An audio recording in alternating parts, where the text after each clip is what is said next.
이 코엑스 사장 자리는 주로 어떤 분들이 사장으로 오셨냐면 종합상사 사장 출신, 유통업계 백화점 사장 출신, 그다음에 이제 IT 회사 사장, 이런 분들이 사장으로 오던 자리였고, 제가 무역협회에 일하면서 우리 무역협회 직원도 코엑스 사장이 될 수 있다라는 생각을 당연히 할 수가 없었겠죠. 왜냐하면 그런 전례도 없었고. 그래서 제가 회사에 거꾸로 제안을 했습니다. 매년 1월 라스베가스에서 이제 CES라는 전시회가 개최되죠. 4일짜리 전시회가 한번 끝나고 나면 라스베가스에 한 3천억 규모의 경제적 파급 효과가 이제 생긴다고 합니다. 이런 것들을 미국에 가서 공부를 하고 오겠다, 연수를 보내달라. 그때까지 연수는 사실 이제 경제학, 경영학 이런 연수밖에 없었거든요. 이제 제가 최초로 회사에 제안을 했고, 예, 안녕하십니까. 저는 지금 현재는 코엑스의 상임 고문으로 일하고 있고요. 지난 3월 달까지는 제가 코엑스 대표이사 사장을 했었습니다. 한 3년 정도 했는데, 제가 코엑스 대표이사 사장이 되기 전에는 한국무역협회라는 경제단체에서 한 29년 정도 일을 했습니다.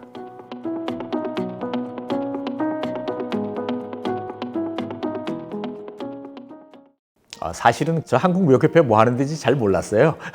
사실은 제가 군대 갔다 와 복학을 해서 공무원이 되려고 행정고시 준비를 했었습니다. 근데 이제 4학년 때 행시 재경직 2차 시험을 봤는데 떨어져서 어디 이제 취업을 해야 되겠는데 어디가 좋을까, 그런데 학교에 이제 과로 추천서가 왔대요. 한번 해보지 않겠냐 그래서 좋다 그러고 이제 그렇게 해서 한국무역협회에 입사를 하게 됐습니다.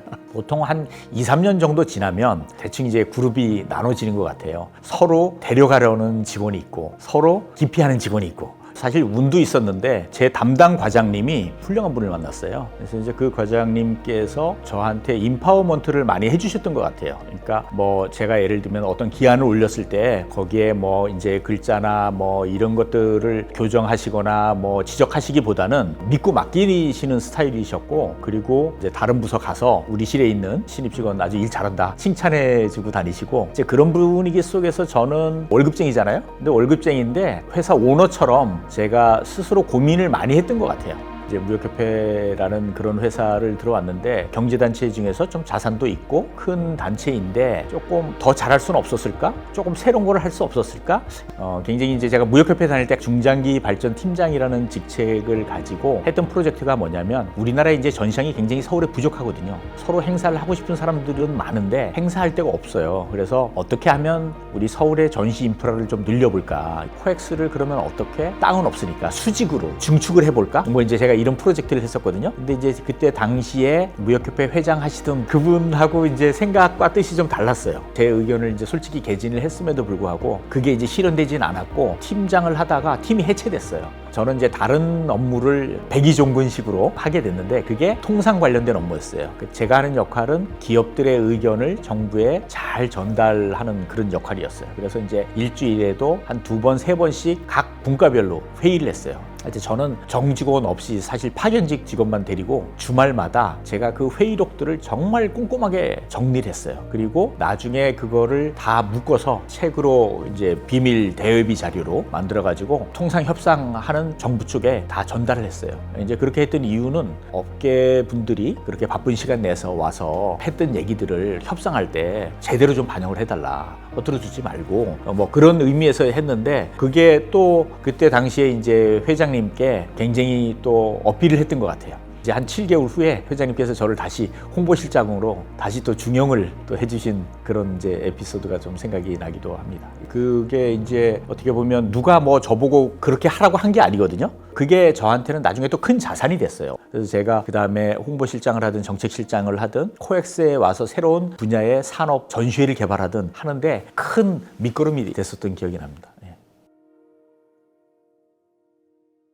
어떤 이제 전 무역협회 회장님께서 저녁 자리에서 이런 말씀을 해주셨습니다. 이제 오리 얘기를 해주셨는데요. 오리는 물에서 헤엄쳐 다닐 수도 있고 무태 나와서 걸어 다닐 수도 있고 가끔 날기도 한다. 근데 조직 안에는 이런 오리 같은 사람들이 굉장히 많다. 그런데 이 코엑스 사장 자리는 지금까지 무역협회에서 사장이 온 적이 없었습니다. 제가 첫 번째예요. 주로 어떤 분들이 사장으로 오셨냐면 종합상사 사장 출신, 유통업계 백화점 사장 출신, 그다음에 이제 IT 회사 사장, 광고 회사 임원 출신, 이런 분들이 사장으로 오던 자리였고, 제가 무역협회에 일하면서 우리 무역협회 직원도 코엑스 사장이 될 수 있다라는 생각을 당연히 할 수가 없었겠죠. 왜냐하면 그런 전례도 없었고. 1996년에 아셈 회의가 우리나라에 유치가 되면서 제가 이제 건설 사업단에 가서 이제 건설 관련된 지원 업무를 했었는데, 그러면서 제가 이제 생각을 하게 된 게 이 전시 컨벤션 마이스 산업이라는 게 미래 우리나라에 굉장히 좀 유망한 산업이 될 것 같다. 예를 들면 이제 매년 1월 라스베가스에서 이제 CES라는 전시회가 개최되죠. 4일짜리 전시회가 한번 끝나고 나면 라스베가스에 한 3천억 규모의 경제적 파급 효과가 이제 생긴다고 합니다. 최근에는 마이스의 역할이 또 어떤 지식 정보의 플랫폼 역할을 하는 거죠. 그 사람들이 전부 제품을 사거나 팔러 가지는 않거든요. 새로운 어떤 기술이나 시장의 트렌드를 남들보다 빨리 보기 위해서 가거든요. 그런 측면에서 보면 이제 지식 정보 플랫폼으로서의 그런 역할도 하고 있고, 또 이제 스타트업들과 대기업들의 오픈 이노베이션 공간으로도 그런 역할도 하고 있습니다. 그래서 제가 회사에 거꾸로 제안을 했습니다. 이런 것들을 미국에 가서 공부를 하고 오겠다. 연수를 보내달라. 그때까지 연수는 사실 이제 경제학, 경영학 이런 연수밖에 없었거든요. 이제 제가 최초로 회사에 제안을 했고, 회사에서 또 승인을 해주셨어요. 그래서 제가 라스베가스에 가서 1년 동안 한 학기는 학교에서 수업 듣고, 한 학기는 이제 라스베가스 컨벤션 센터, MGM 그랜드 호텔, 베네시안 호텔 이런 데서 인턴십을 하면서 제가 이제 최초로 가서 공부를 하고 왔습니다. 공부를 하고 와서 제가 공부한 걸 기반으로 한 3개 정도 전시회를 제가 신규로 직접 개발하고 이제 만들었습니다. 코엑스가 해오던 전기차 배터리, 인터 배터리 전시회가 2배 이상 성장을 하게 됐고요. 광고 사업이라든지 친환경 장치 렌탈이라든지 이런 사업들도 굉장히 확대가 돼서 회사가 크게 성장할 수 있었던 것 같습니다. 이제 그러면 왜 꼭 외부 출신이 와서 코엑스 사장을 해야 될까? 무역협회에서도 한 명 사장을 보내보면 안 될까? 라고 했을 때 많은 사람들이 저를 이제 지명을 해주셨던 거죠. 그런 것들이 이제 저한테 코엑스 사장으로 오게 된 그런 계기였던 것 같습니다. 그러니까 저는 첫 번째 어떤 책임의식, 사명의식 좀 그런 것들이 좀 있었던 것 같고요. 두 번째는 재미있었던 것 같아요, 일이. 그래서 이제 제가 이런 얘기를 하면 후배들이 좀 싫어하긴 하는데, 새벽에 잠을 자다가 오늘 이런 거 해봐야지 그렇게 설레서 아침에 일찍 잠이 깨본 적 있니? 그리고 제가 시키는 일을 하기보다는 제가 먼저 그런 아이디어를 회사에 얘기를 하고 회사에서 밀어주고, 그래서 성공시키고 또 다른 도전을 해보고 뭐 이랬던 것이 아마 저의 그런 나름의 어떤 비결이 아니었나 생각이 듭니다.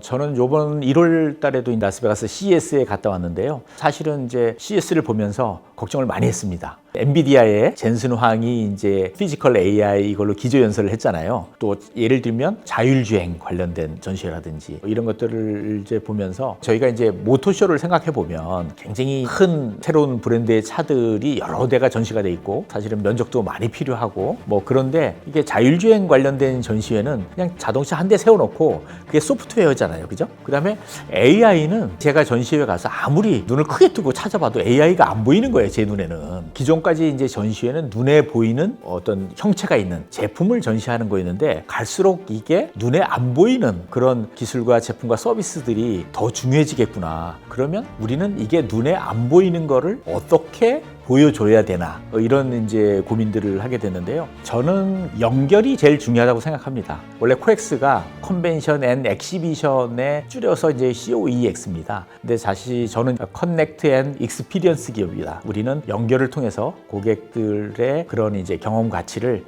창출하는 기업이다. 이렇게 브랜딩을 다시 하기도 했습니다. 이제 제가 무역협회 근무를 하면서 그때 이제 스타트업들이 이렇게 이제 크는 걸 보면서 이런 생각을 했어요. 예를 들면 배달의 민족이나 야놀자처럼 그런 이제 스타트업들이 10년, 20년 후에 우리나라에서 또 글로벌 무대에서 더 활약을 할 텐데, 그러면 우리가 스타트업들이 성장하는 과정에서부터 무엇인가 도움을 주고 잠재적인 수출 기업들이 늘어나서 우리나라의 수출이 더 늘어날 것 같다. 이런 생각으로 무역협회가 이제 스타트업을 육성하는 사업을 해야 됩니다라고 회사에 제안을 했고, 포춘 500대 기업 중에서 한 80개 기업 이상하고 국내 이제 수천 스타트업들을 지금까지 연결을 해주고 있습니다.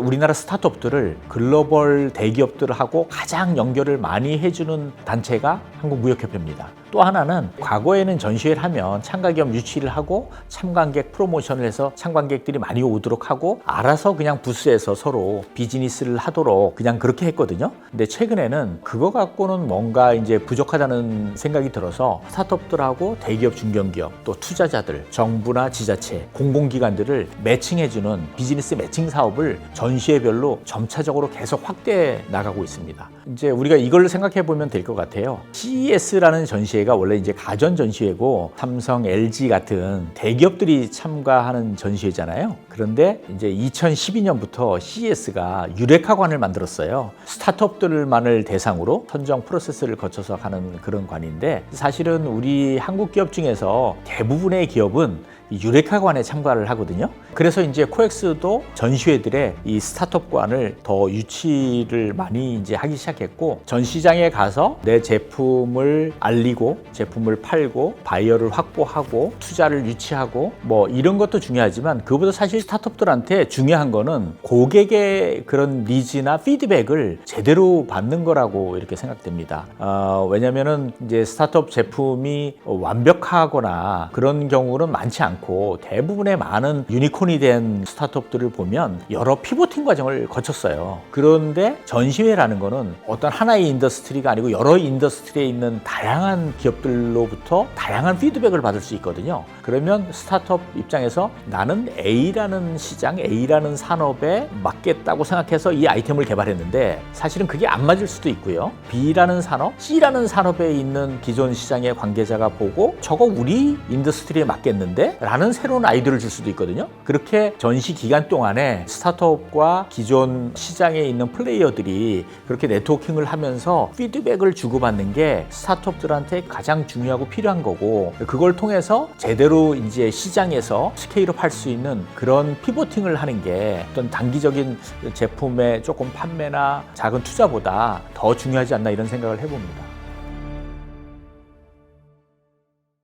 그러니까 임원으로 이렇게 이제 일하는 거하고 어떤 기업의 대표가 된다는 거는 전혀 다른 일이더라고요. 제가 코엑스 사장으로 왔을 때가 이제 2022년이거든요. 코로나가 막 끝났을 때입니다. 이제 부임을 했을 때 노조하고 첫 상견례를 했습니다. 근데 노조에서 저한테 동영상을 보여줬는데 코엑스가 이만큼 망가져 있다. 예를 들면 코엑스에도 굉장히 챌린징한 부서가 있고요. 조금 더 안정적인 경영이나 지원 부서도 있을 거고요. 그런데 그런 챌린지한 부서에 가서 영업을 많이 해서 성과를 많이 냈다고 월급을 더 주는 것도 아니다. 그러면 내가 왜 열심히 하나 열심히 안 하나 똑같은 월급을 받는데 왜 열심히 해야 되느냐라고 하는 것들이 이제 직원들의 일반적인 정서였고, 그러면 어떻게 직원들이 동기부여를 하고 열심히 일하도록 해야 될까라고 해서 제가 첫 번째 했던 것이 성과평가 시스템을 대대적으로 개선을 했습니다. 그래서 연말에 전 팀장들이 다 모여서 1년 동안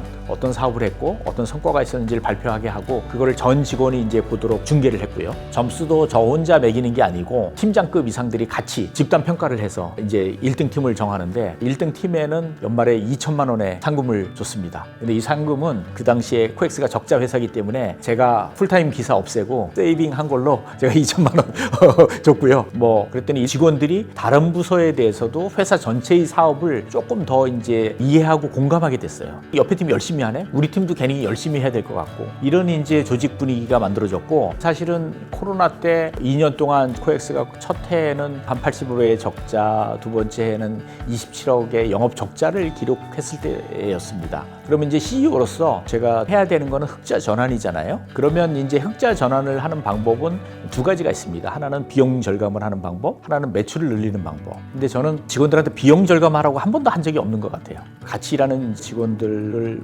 믿고 어떻게 하면 직원들의 잠재력을 키워서 더 매출을 늘릴까, 이 생각만 했었고, 저는 직원들에 대한 투자를 많이 했습니다. 직원들을 1년에 CES에 10명씩 데려가기도 하고, 임원들을 CEO 과정에 보내기도 하고, 젊은 직원들은 2개월씩 다른 나라 컨벤션 센터에 교환 프로그램을 보이기도 하고, 그게 3년 후에 정말 엄청난, 상상도 할 수 없을 만큼의 큰 성과로 나타났던 것 같아요.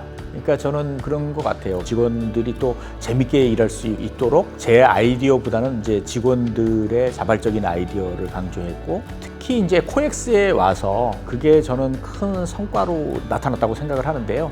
뭐 그런 생각을 사실은 뭐 안 해본 거는 아니지만, 그러니까 샐러리맨이 항상 하는 생각은 다음 생에 다시 태어나면 나도 내 비즈니스, 내 사업을 한번 해봐야 되겠다. 이런 꿈들을 사실을 다 갖잖아요. 저도 뭐 그런 생각을 해보기는 했지만, 이 스타트업이나 이 창업이라는 게 굉장히 어렵잖아요. 그 실패 리스크도 있고 많은 또 리소스가 또 필요하고, 그런데 저는 조직의 네임 밸류와 조직의 리소스를 활용해서 제가 하고 싶은 일들을 했던 것 같아요. 물론 제 사업을 직접 하는 것만큼의 금전적인 리워드는 없지만, 제가 어떤 기업을 했을 때 이룬 성취에 못지않는 그런 만족과 성취를 저는 조직 안에서 사례벤처를 통해서 느꼈다고 생각합니다.